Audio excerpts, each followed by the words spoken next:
Hello दोस्तों, आज हम लोन के संबंध में बात करते हैं। टॉपिक इस प्रकार है, how to calculate EMI on loan. इसका मतलब ये है कि हम कितने का लोन ले रहे हैं और मंथली एमआई हमें कितनी आएगी, ये इस टॉपिक में समझाया जाएगा। दूसरा टॉपिक हमारा है चेक योर अफोर्डेबल लोन, कि आपको कितना लोन प्राप्त हो सकता है आपके इनकम के हिसाब से। थर्ड ये है loan EMI compare monthly instalment, दो बैंकों के रेट ऑफ इंटरेस्ट अलग अलग हों या टाइम या अमाउंट, उसको कैसे कंपेयर करेंगे इसमें सीखेंगे। Third point. फोर्थ पॉइंट है हमारा लोन चेंजेस। इसका मतलब ये होता है कि हम लोन में अगर प्रिंसिपल अमाउंट घटाएं तो क्या फ़र्क पड़ेगा, या हम टाइम घटा रहे हैं तो क्या फ़र्क पड़ेगा, इस टॉपिक में कवर किया जाएगा। इसके लिए आपको loan MI calculator app download करना पड़ेगा। दोस्तों, हमें लोन एमआई कैलकुलेटर डाउनलोड करना पड़ेगा। ये रेड कलर का जो आइकन है लोन एमआई, इसको ओपन करके देखते हैं। लोन एमआई कैलसी लिखा है, ये ऐसे आएगा तो आप समझिएगा यही ऐप सही है, और इसका लिंक डिस्क्रिप्शन में मैं डाल दूंगा। दोस्तों, अब हम एमआई कैलकुलेटर मंथली पेमेंट पर चलते हैं। पहला ऑप्शन है, यहाँ पर हमें देखना है कि कितना लोन अमाउंट हमें लोन चाहिए। इसके लिए लोन अमाउंट हम फ्लिप कर देंगे। सपोज डैट हमें 50 लाख चाहिए, ये हमने भर दिया। अब रेट ऑफ इंटरेस्ट, कितना रेट ऑफ इंटरेस्ट चल रहा है, हम सपोज करते हैं 7% रेट ऑफ इंटरेस्ट चल रहा है।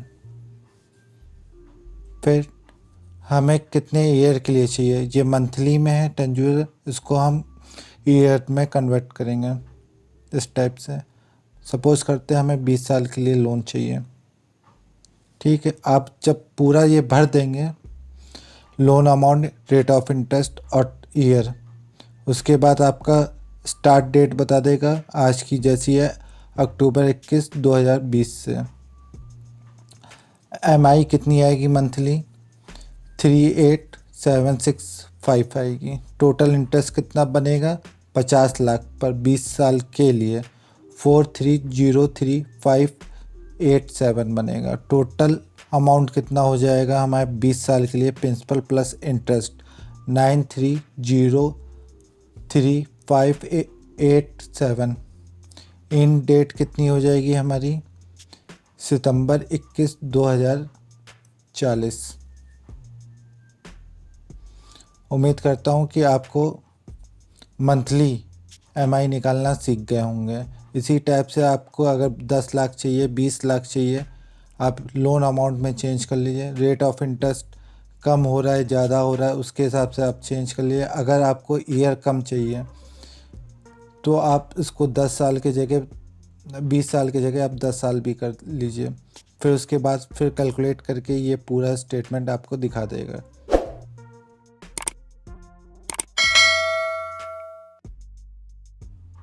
अब दोस्तों, हम सेकंड टॉपिक पर चलते हैं, affordability, check your loan affordability. इसमें हम पता करेंगे कि हमारी सैलरी कितनी है और कितना हम एमआई पे करें तो हमें कितना लोन मिल जाए। अफोर्डेबिलिटी का मतलब ये है। क्लिक करते हैं। अब सैलरी आपकी जो इन हैंड है, जिसमें बेसिक सैलरी और डीए का 50% से 65% तक की जनरली आपको लोन बैंक देता है, और आप इतनी एमआई अफोर्डेबल कर सकते हैं, ये बैंक मानता है। तो हम मानते हैं कि हमारी 1 लाख सैलरी है, उसका हम 50% करेंगे और हम इतनी एमआई हम पे कर सकते हैं पर मंथ। अब हम 50,000 टाइप करेंगे,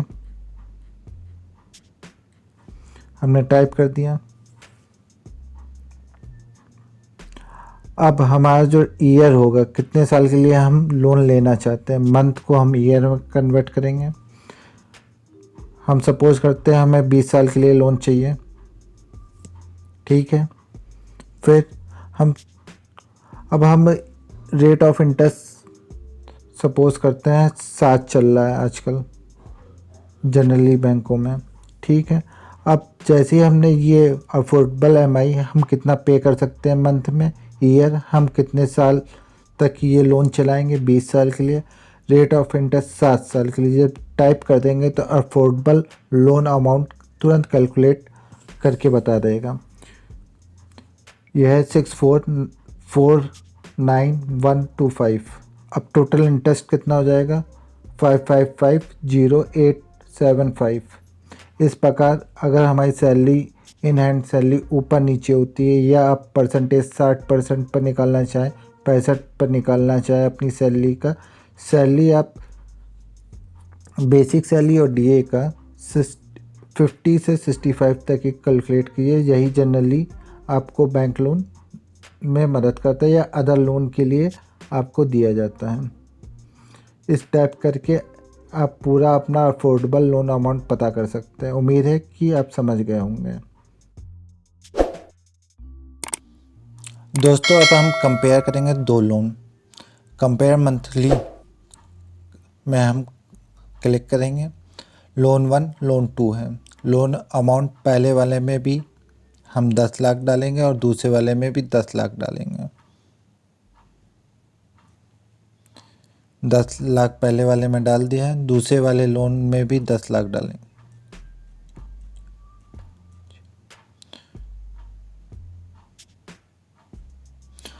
लोन 1 में भी हमने लोन अमाउंट 10 लाख डाला है और लोन 2 में भी हमने लोन अमाउंट 10 लाख डाला है। रेट ऑफ इंटरेस्ट हम डिफरेंस करेंगे। पहले लोन 1 में हम 7% डालेंगे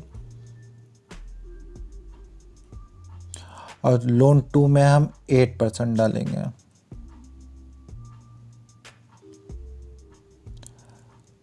अब हम लोन अमाउंट और ईयर सेम रखेंगे और रेट ऑफ इंटरेस्ट हम अलग अलग कर दिए हैं, जिससे हमें एमआई और टोटल इंटरेस्ट का डिफरेंस पता लग सके कि कितना डिफरेंस आ रहा है। दोनों को ईयर में कन्वर्ट किया। लोन 1 को भी 10 साल के लिए ले रहे हैं और लोन 2 को भी हम लोग 10 साल के लिए ले रहे हैं। बस इस कैलकुलेशन में हमने रेट ऑफ इंटरेस्ट चेंज किया, जिससे हमें ये पता लग सके कि हमें मंथली ईएमआई में कितना डिफरेंस आ रहा है और टोटल इंटरेस्ट में कितना हमें और देना पड़ेगा। दोनों को कंपेयर करते हैं। अगर लोन 1 का देखें जो 7% बैंक लोन दे रही है आपको, उसके लिए आपको मंथली ईएमआई 10 साल के लिए 11,611 देनी होगी और जो 10 साल का आपका टोटल इंटरेस्ट बनेगा 10 लाख पर, वो 3,93,302 रुपये का होगा। और अब लोन 2 की बात करते हैं, जो बैंक 8% आपको रेट ऑफ इंटरेस्ट पर आपको लोन दे रही है, उसकी ईएमआई आपकी बनेगी मंथली 12,133 रुपये और टोटल इंटरेस्ट पड़ेगा 4,55,931 रुपये। और नीचे लोन 1 लोन 2 का टोटल अमाउंट भी है। इन दोनों से भी आप अगर सेपरेशन करेंगे तो भी आपको पता लग जाएगा आपका कितना डिफरेंस आ रहा है। पहला ये था। अब हम इसमें बैक जाते हैं, फिर खोलेंगे कंपेयर। अब इस बार हम लोग लोन 1 और लोन 2 में लोन अमाउंट और रेट ऑफ इंटरेस्ट सेम रखेंगे दोनों में, और टाइम पीरियड हम चेंज कर देंगे। तो इस पर ईएमआई पर कितना इफ़ेक्ट पड़ता है ये आपको पता लगेगा। सपोज़ करते हैं हम 10 लाख लोन ले रहे हैं।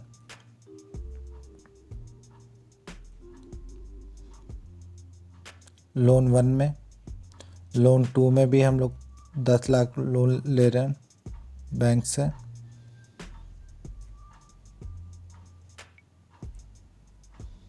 दोनों में लोन 1 और लोन 2 में हमने 10-10 लाख रुपए डाल दिए।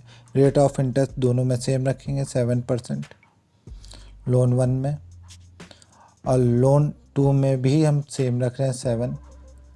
अब हम इसमें टाइम पीरियड चेंज करेंगे दोनों में, तो हम देखेंगे कि मंथली ईएमआई और total rate of interest, total interest कितना दोनों में फ़र्क पड़ रहा है।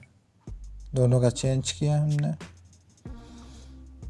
अब एक पहले वाले लोन को, लोन 1 को हम 10 साल के लिए ले रहे हैं सपोज किया है, और दूसरे वाले लोन अमाउंट को हमने 15 साल के लिए ले रहे हैं। अब देखेंगे एमआई पर कितना इफ़ेक्ट पड़ रहा है। पहले लोन की एमआई बढ़ जाएगी, 11,611 रहेगी। टोटल इंटरेस्ट 3,9302 रहेंगे। दूसरे लोन अमाउंट का आपकी एमआई कम हो जाएगी, 8,988 रुपये हो जाएगी। पर लोन 1 से कंपेयर करेंगे, टोटल इंटरेस्ट वो आपका बढ़ जाएगा 6,17,891। तो मतलब ये है कि अगर आपका टाइम डिफरेंस होता है तो आपकी एमआई जो होगी लोन 1 में, अगर कम साल के लिए ले रहे हैं, एमआई बढ़ जाएगी और टोटल इंटरेस्ट कम हो जाएगा। और लोन 2 की बात कर रहे हैं जिसमें हमने 5 साल और बढ़ा दिए, 10 साल लोन 1 में लिए थे और लोन 2 में हमने 15 साल किया। उसमें 5 साल में हमें क्या मिलना है, एमआई हमारी घट जाएगी पर टोटल इंटरेस्ट हमारा बढ़ जाएगा, 6,17,800 करीब हो जाएगा। तो ये डिफरेंस मैंने दिखा दिया, लोन कंपैरिजन का 2 है और आप खुद करके देखिएगा। आप बिल्कुल, मैंने टाइप करके आपको उम्मीद करता हूँ समझा दिया है पूरा। दोस्तों अब हम अपने 4th टॉपिक पर जाते हैं, अमेंडमेंट पर। इसका मतलब ये है कि आप जब लोन एक ले चुके हैं और उसके बाद आप लोन में आप चेंजेस चाहते हैं, जैसे प्रिंसिपल अमाउंट आप कम करना चाहते हैं, तो एमआई पर मंथली क्या इफ़ेक्ट पड़ेगा ये पता लगेगा। इस पर हम क्लिक करते हैं तो आएगा what change in the loan. इसमें 3 चीज़ें सेलेक्ट करनी होगी। प्रिंसिपल, पहले जब आपने लोन लिया होगा, जब आपने 20 लाख का लिया होगा, अब 1 साल हो गया होगा तो आपका कुछ लोन अमाउंट कम हुआ होगा और आपके पास अब कहीं से पैसे आ गए, तो अब आप 5 लाख और प्रिंसिपल अमाउंट में घटवाना चाहते हैं। तो मतलब 17 और 5 13 लाख बचे। अब जो 17 लाख और 13 लाख पर जो एमआई लग रही है, वो हम इसमें प्रिंसिपल चेंज करने से हमें पता लगेगा हमारी मंथली कितनी एमआई में डिफरेंस आएगा। दूसरा है इंटरेस्ट रेट। जब आपने लोन लिया होगा, जब 8% पर होगा और अब आपका रेट ऑफ इंटरेस्ट 7% हो जाएगा, तो उसमें जो मंथली एमआई में डिफरेंस आएगा ये ऑप्शन बताएगा। टाइम पीरियड जैसे कि आपने जब लोन लिया होगा तो आपने 15 साल के लिया होगा और आप चाहते हैं कि आप इसको 10 साल के लिए करवाना, तो अब इस पर हमारा एमआई पर कितना मंथली डिफरेंस आएगा ये पता लगेगा। पहले ऑप्शन पर जाते हैं, प्रिंसिपल पर। ओल्ड 20 लाख है,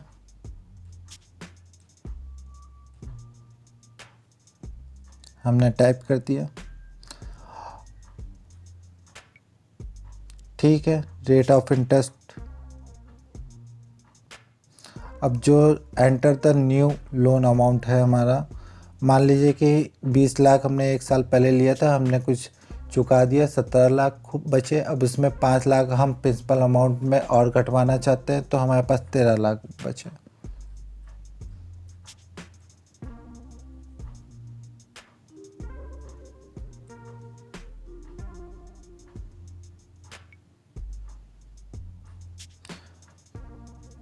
तेरह लाख, मतलब अब हम प्रिंसिपल पर अगर चेंज कर रहे हैं तो हमें क्या डिफरेंस मिलेगा। पहले हमारा ओल्ड प्रिंसिपल था 20 लाख, अब जो बचा है हमारे पास 13 लाख, ठीक है। अब रेट ऑफ इंटरेस्ट हम 7 डालते हैं।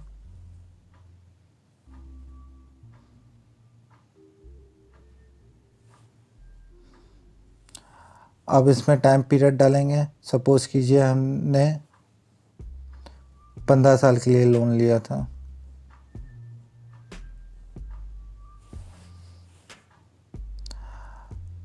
जब आपका ओल्ड वाला था एमआई चल रही थी तो उस वक्त आपको 17,977 रुपये देना होता था। टोटल इंटरेस्ट आपका 12,35,782 रुपये था।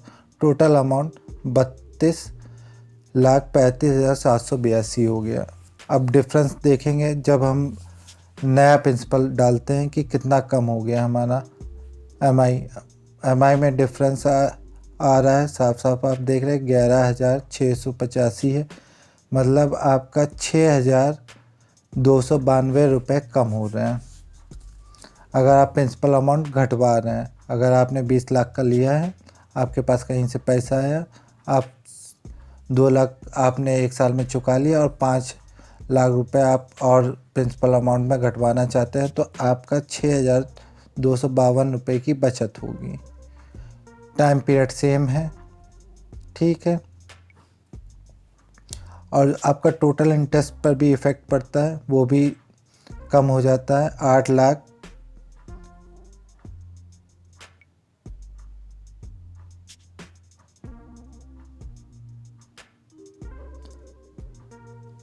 आपके टोटल इंटरेस्ट में भी इफ़ेक्ट आता है, वो कम हो जाता है। ये 8,03,252 रुपये हो जाते हैं, ठीक है। ये घट गया और टोटल अमाउंट भी ऑटोमेटिक घट जाएगा।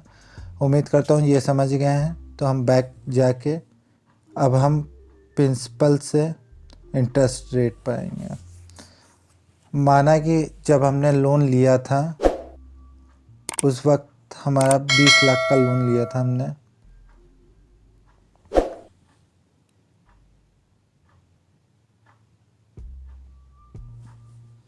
बीस लाख हमने टाइप कर दिया।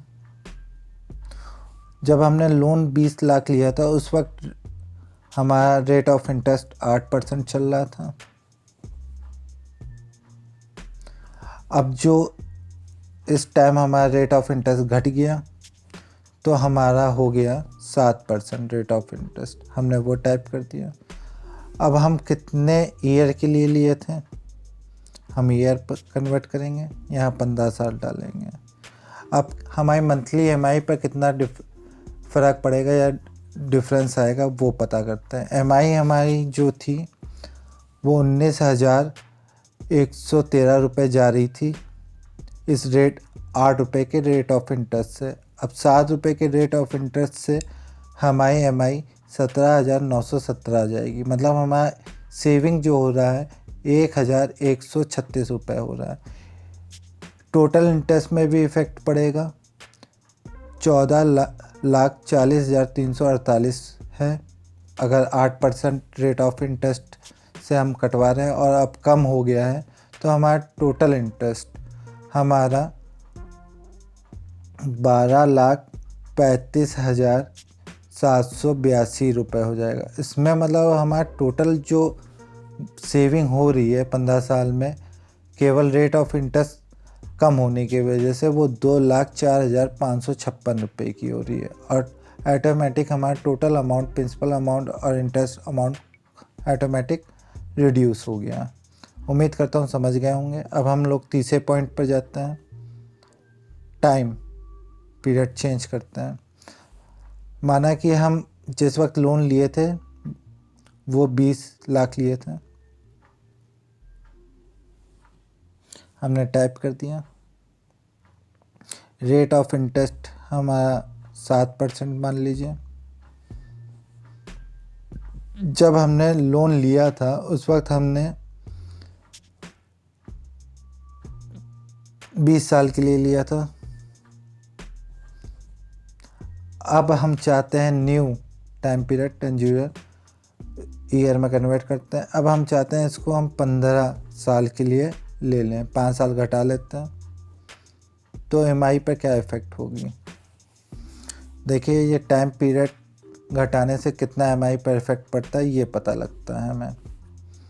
20 लाख के लिए हमने लोन लिया था, रेट ऑफ इंटरेस्ट 7 सपोज किया है, टाइम पहले हमारा 20 साल का था, अब हम चाहते हैं 15 साल में हम अपना लोन चुकता करते हैं। तो जो हमारी EMI आएगी वो पहले जो आ रही थी 15,506 रुपये आ रही थी, और अब आएगी 17,977 रुपये।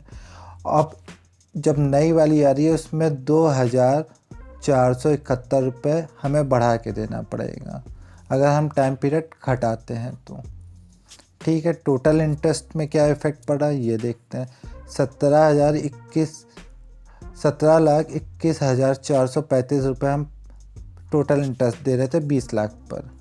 अब हमें क्या करना, अब अगर हमने टाइम पीरियड घटा लिया तो अब हमारे टोटल इंटरेस्ट पर क्या इफ़ेक्ट पड़ता है, ये देखिए 12,35,782 रुपये अब हमें देना पड़ेगा। मतलब पहले टाइम पीरियड घटाने से हमारा टोटल इंटरेस्ट घटता है, जो है 4,82,653 रुपये। अब इसको हम रिवर्स कर लेते हैं।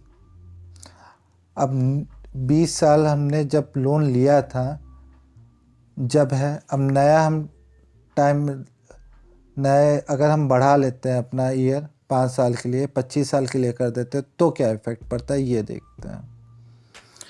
अब मैंने ये किया है, प्रिंसिपल अमाउंट 20 लाख का है, रेट ऑफ इंटरेस्ट 7% है। पहले हमने जब लोन लिया था 20 साल के लिए, अब हम चाहते हैं हम 25 साल के लिए लोन लें, तो MI टोटल इंटरेस्ट और टोटल अमाउंट में क्या इफ़ेक्ट पड़ेगा, ये देखते हैं। MI हमारी आ रही थी 15,506 रुपये, अब जो कि घट जाएगी 14,136 रुपये। अब इसमें क्या है, MI हमारी 1,370 रुपये घट गई। टोटल इंटरेस्ट हमारा था पहले 20 साल के लिए 17,21,435, पर अब जब हम टाइम पीरियड बढ़ाएंगे तो ऑटोमेटिकली हमारा टोटल इंटरेस्ट बढ़ जाएगा। ये कैलसी आपको सब समझा रहा है।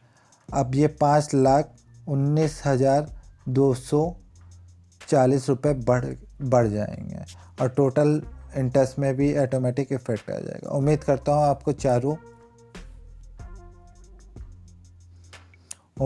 आपको चारों टॉपिक समझ में आए होंगे। मैंने एक एक करके टाइप करके आपको समझाया है। अगर आपको कुछ ना समझ में आए तो आप कमेंट कर सकते हैं। Thank you very much.